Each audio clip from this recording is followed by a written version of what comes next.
اور یہی وجہ تھی میرے مولا کے پاس ایک بندہ آیا, مولا یہ قرآن کیا ہے؟ میرے مولا فرماتے سن, ظاہرہ علیکن باطنہ امیکن, اس قرآن کا ظاہر بڑا خوبصورت ہے اور اس کا قرآن کا باطن بڑا گہرا ہے. اس کا مولا ایک باطن, امام فرماتے نہیں, قرآن کے ایک ایک لفظ کے 70 باطن ہیں. اب جو سو گیا اس کا مقدر سو گیا. قرآن کے جو لفظ کے 70 ایک معنی ظاہری 70 معنی باطنی. مولا کہتے ہیں قرآن کے 70 باطن ہیں. وہ صحابی کے چہرے پہ حیرت کی ہوائیاں اڑ رہی ہیں, کیا ہو گیا؟ قرآن کا ایک ظاہر اور 70 باطن. کہتے ہیں مولا قرآن, کیا کوئی دنیا میں ایسا عالم بھی ہے جو اس قرآن کے 70 باطن کو جانتا ہو؟ علی نے اس کا چہرہ دیکھا اور دیکھنے کے بعد کہتے بھارت تیرے مقدر پہ رشک کرنا چاہیے, تو علی کے ساتھ رہتا بھی ہے.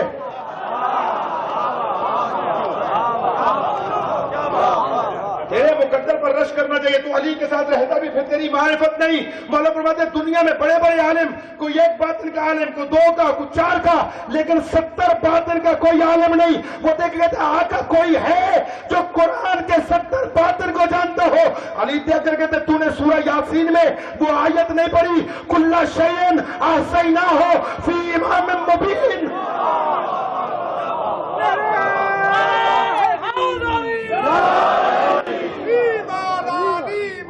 پہچان مجھ علی کو, میں وہ امام مبین ہوں کہ جس کے سینے میں اللہ نے کائنات کے علم کو بند کیا ہے.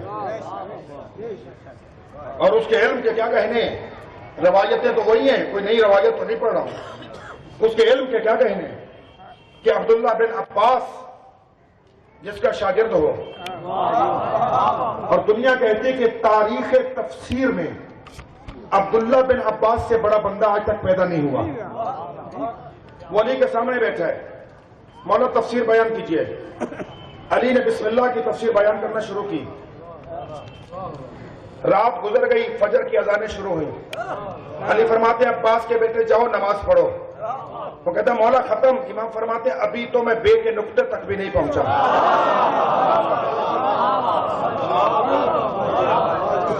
واللہ کہ اگر ابو طالب کا بیٹا اسی طرح سے قرآن کی تفسیر بیان کرتا رہے, 70 اونٹ کتابوں سے بھر جائیں گے اور بسم اللہ کی تفسیر ختم نہیں ہوگی.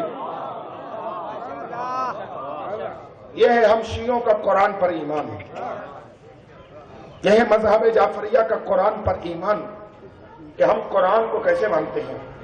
اور ہم اس قرآن کو کسی عام گھرانے سے لے کے نہیں چل رہے. ہم تو اس قرآن کو اس گھرانے سے لے کے چل رہے ہیں کہ جن کے سر نوکے سنا پہ قرآن کی تلاوت کر رہے تھے. بس بات ختم ہو گئی, زندگی باقی, پھر تفصیل انشاءاللہ. یہ تو میں نے بڑی اختصار کے ساتھ اور اختصار کے ساتھ آپ کی خدمت میں پوری بحث علوم قرآن کی اسے سمیٹ کے آپ کی خدمت میں عرض کر دیا. کون حسین, یہ چوک ہے نا, کس کا ماتم کرنے بیٹھے ہو؟ وفا کے کردگار کا. عباس کا ماتم ہو رہا ہے نا. 2 جملے کہہ رہا ہوں, یہ سمجھ آ گئے تو اس سے زیادہ مجھے مسائل پڑھنے کی پھر ضرورت نہیں ہے. اور وہ سوال کر رہا ہوں تم پر, سادات کا کتنا بچہ پیاسا تھا؟ 64. یہی لکھا ہے 64 بچے اپنے ہاتھوں میں جام لیے خیام کے دروازے پہ کھڑے تھے. سکینہ ہر کسی کو کہہ رہی تھی پانی آنے دو, میرا اصغر بعد میں پیے گا.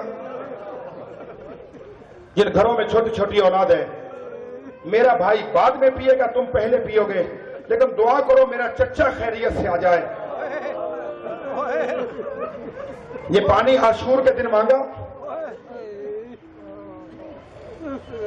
اب میں سوال کر رہا ہوں جو میرے سفید داڑھی والے بزرگ بیٹھے ہو, مجھے انصاف سے بتاؤ, جب تک عباس زندہ تھا پانی مانگا؟ جب عباس چلا گیا کیا اس کے بعد حسین کے یتیموں کو پانی مل گیا تھا؟ اس کے بعد کسی بچے نے حسین سے پانی نہیں مانگا. بلکہ ایک جملہ رو رو کے سکینہ کہتی رہی، بابا میری وجہ سے تیری کمر کا زور ٹوٹ گیا۔